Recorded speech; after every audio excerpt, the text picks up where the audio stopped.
La Vía Verde del Valle de Turón es una de las rutas más emblemáticas para descubrir el pasado minero e industrial de Asturias.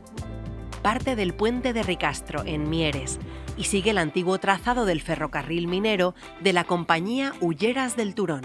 A lo largo de 13 kilómetros, la senda se adentra en el paisaje protegido de las cuencas mineras. Puentes de hierro y castilletes de antiguas minas salen al paso durante el recorrido, como los del Pozo Santa Bárbara, hoy Centro de Intervenciones Artísticas Contemporáneas, los Pozos Espinos y San José y el monumento del Pozo Fortuna, declarado Espacio de Memoria. De pendiente suave, la ruta es ideal para recorrer a pie o en bicicleta y concluye en el área recreativa de El Mosquil, en Urbiés, tras atravesar un entorno natural de gran belleza. Recorre la Vía Verde del Valle de Turón y date un paseo por su historia minera.